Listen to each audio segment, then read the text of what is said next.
जब कभी राजनीति में बयानबाजी की जाती है तो बड़े बोल सामने आने पर बवाल मचता है। ऐसा ही कुछ हुआ है। खबर दिखाएंगे आपको। स्वागत है आपका। मैं हूं आपके साथ दिलीप जगवानी और आप देख रहे हैं लोकस्वर। आइए खबरों का सिलसिला शुरू करते हैं। सबसे पहले नजर हेडलाइंस पर।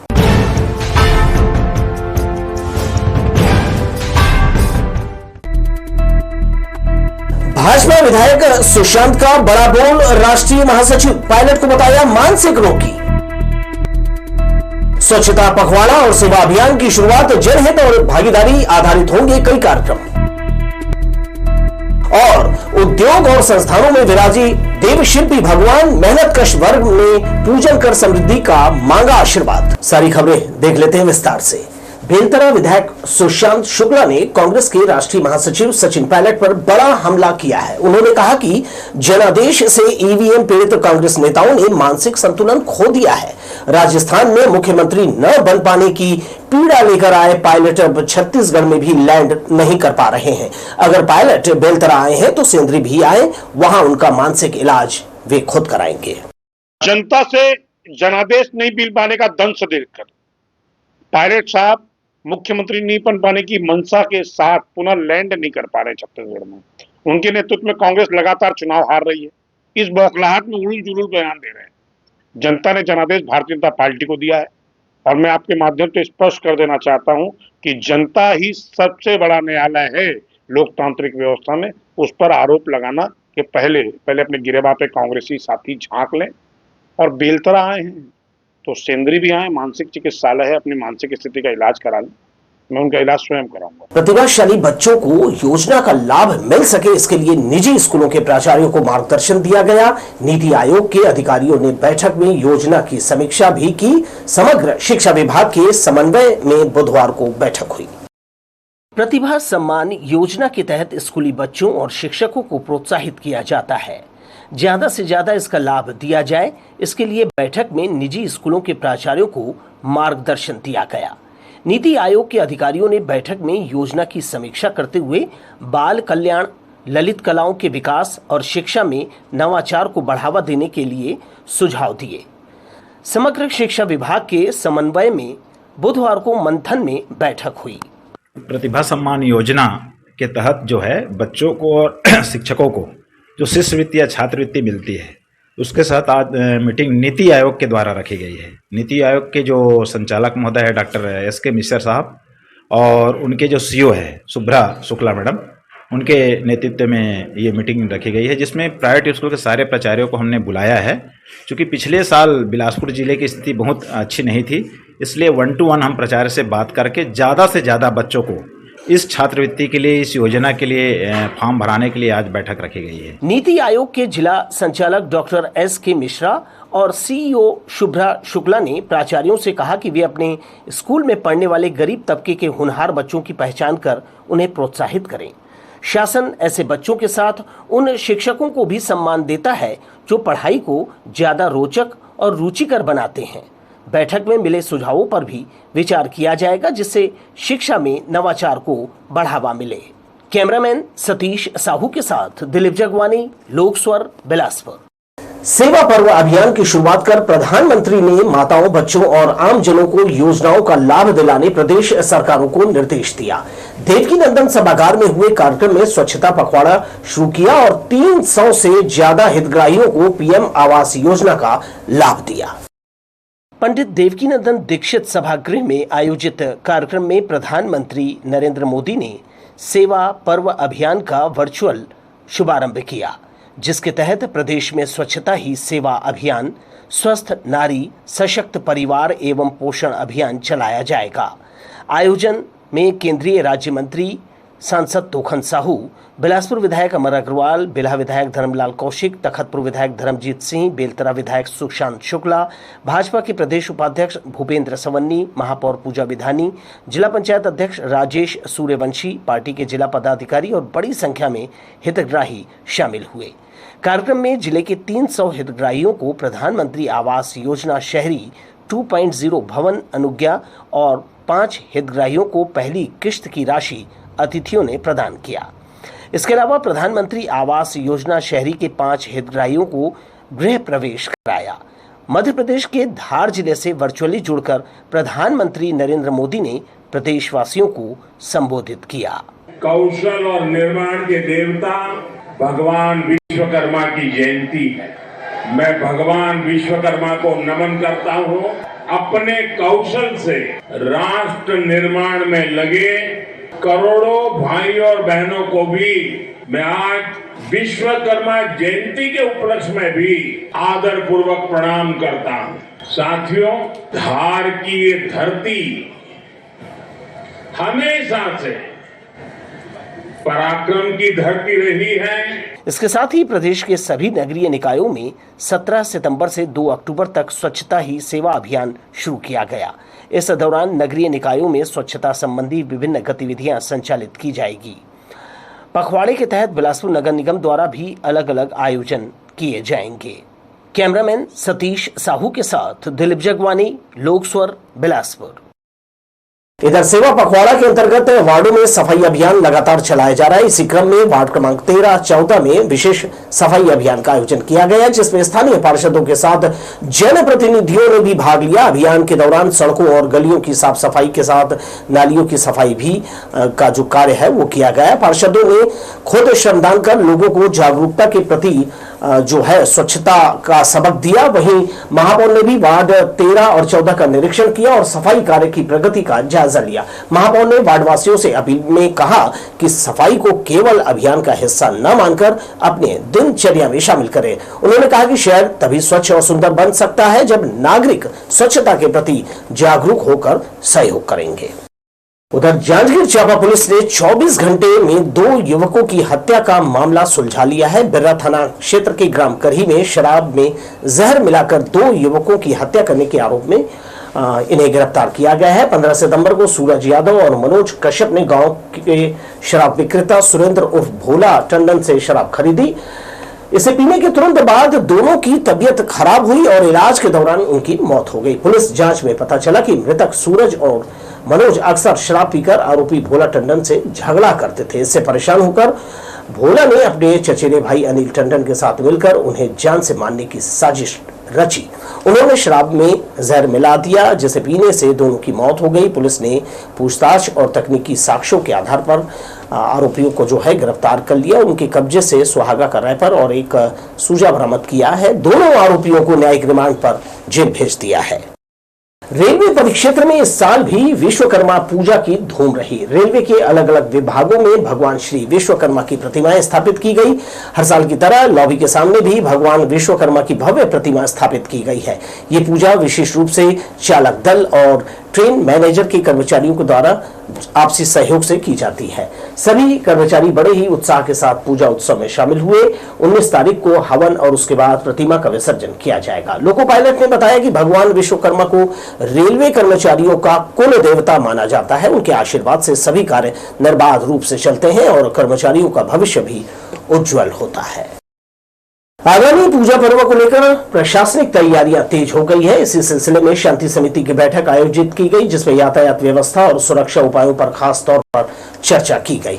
ट्रैफिक एएसपी बिलासपुर ने स्पष्ट किया कि भीड़ भाड़ वाले क्षेत्रों में डायवर्शन लागू रहेगा ताकि आवागमन सुचारू बना रहे। उन्होंने कहा कि जिन मार्गों पर ज्यादा भीड़ रहती है वहां वैकल्पिक रूट से वाहनों को डायवर्ट किया जाएगा। साथ ही अपील की गई है कि ऐसे जो लोग हैं उन क्षेत्रों में अनावश्यक रूप से वाहनों का उपयोग न करें, वहां मौजूद यातायात पुलिस कर्मियों के निर्देशों का पालन करें। शांति समिति ने यह भी निर्णय लिया है कि उत्सव के दौरान सुरक्षा और शांति व्यवस्था बनाए रखने के लिए पुलिस बल तैनात रहेगा।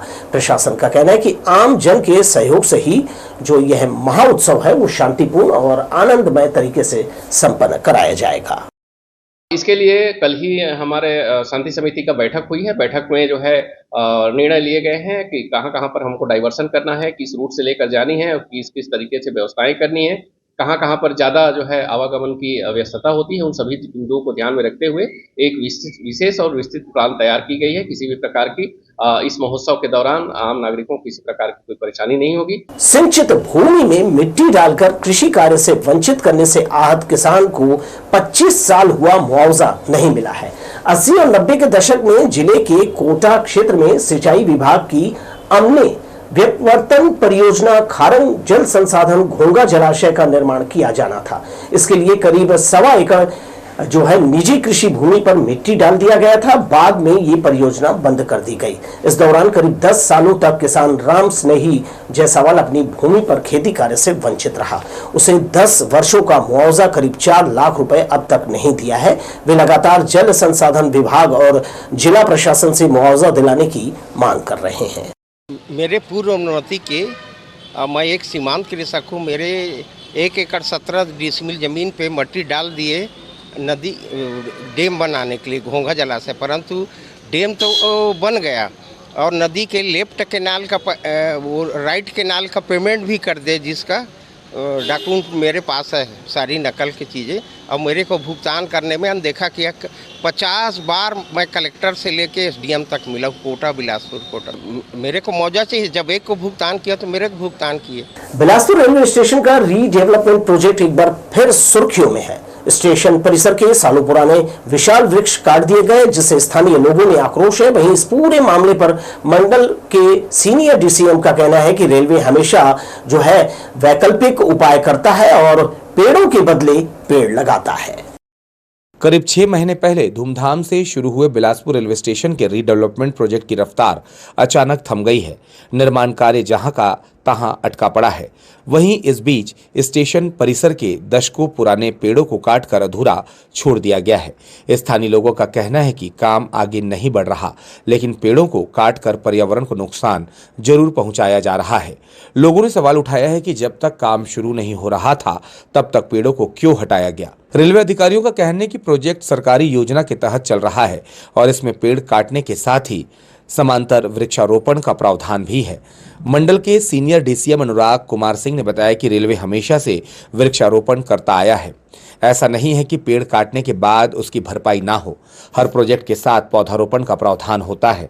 जहां तक स्टेशन रिडेवलपमेंट का सवाल है, यह काम गवर्नमेंट स्कीम के तहत है और पेड़ काटने के साथ ही वैकल्पिक पौधे लगाने की जिम्मेदारी भी तय है। पेड़ों का जो वृक्षारोपण है वो तो रेलवे का सतत प्रक्रिया, ऐसा नहीं है कि किसी पेड़ को काटने से ही करते हैं। रेलवे आप देखते होंगे कि बराबर कहीं ना कहीं वृक्षारोपण कार्यक्रम चलते ही रहता है और जो पेड़ों को चिन्हांकित किया गया है वो विधिवत परमिशन के बाद उसको काटा जा रहा है। तो जो भी उसके जो नियम शर्तें होंगी काटने की, सारी पूरी की जाएंगी। स्थानीय नागरिक अब मांग कर रहे हैं कि रेलवे प्रबंधन जल्द से जल्द इस प्रोजेक्ट को आगे बढ़ाए और पर्यावरण संतुलन के लिए वैकल्पिक वृक्षारोपण सुनिश्चित करे। लोकसभा के लिए भूपेंद्र सिंह राठौर की रिपोर्ट। GPM जिले की पुलिस ने एक बड़े अंतर्राज्यीय उठाईगिरी गिरोह का पर्दाफाश करते हुए 4 आरोपियों को गिरफ्तार किया है। ये आरोपी छत्तीसगढ़ समेत मध्य प्रदेश, उत्तर प्रदेश और ओडिशा में भी सक्रिय थे। ये मामला तब सामने आया जब पेंड्रा में एक शिक्षिका की मोटरसाइकिल से 34,500 रुपए की चोरी हुई थी।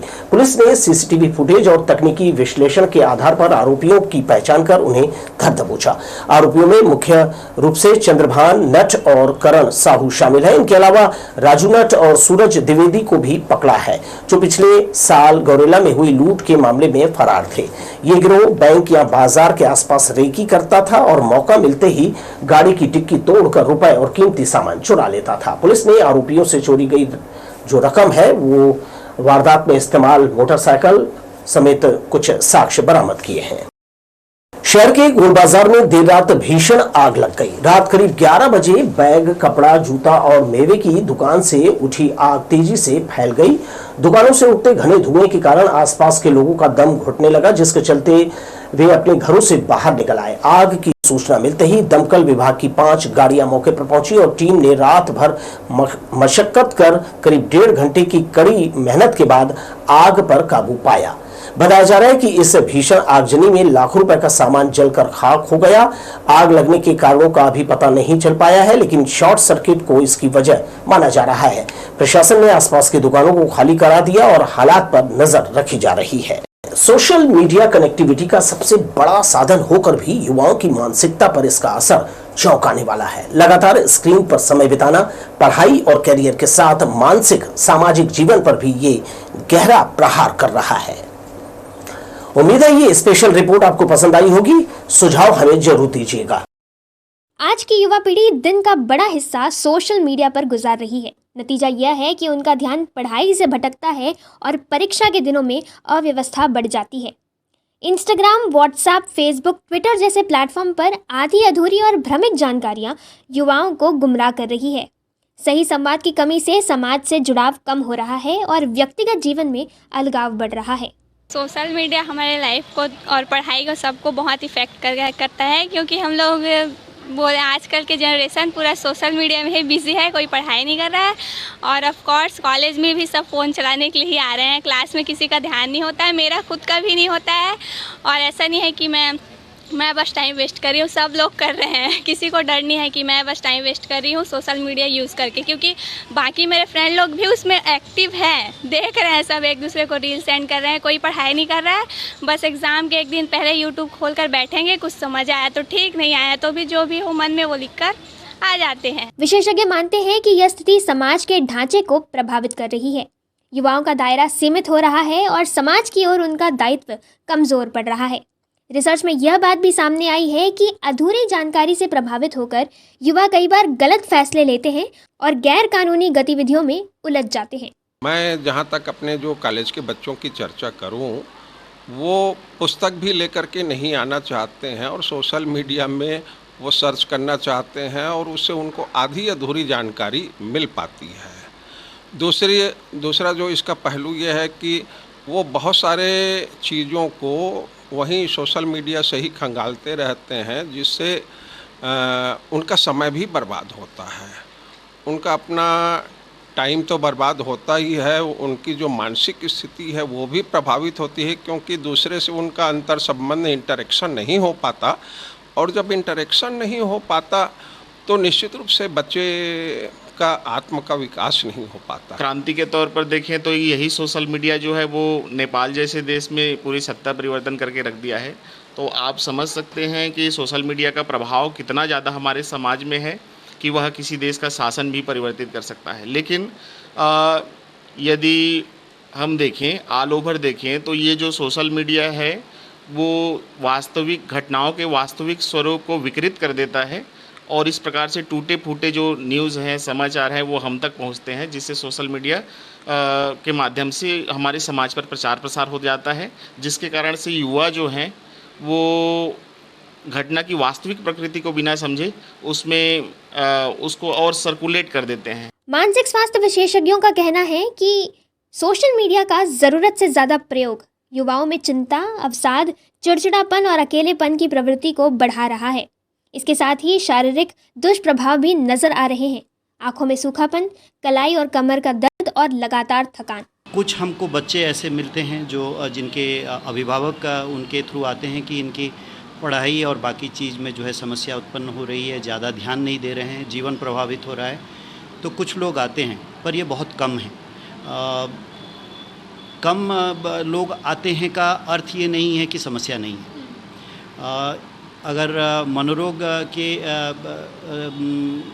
तरफ से आप सोचें, एक व्यू पॉइंट के हिसाब से सोचें, तो आज के तारीख में इंटरनेट यूज़ का या साइबर एडिक्शन की बात जो है एक कंडीशन है जो हम जानते हैं और इसका स्थान है।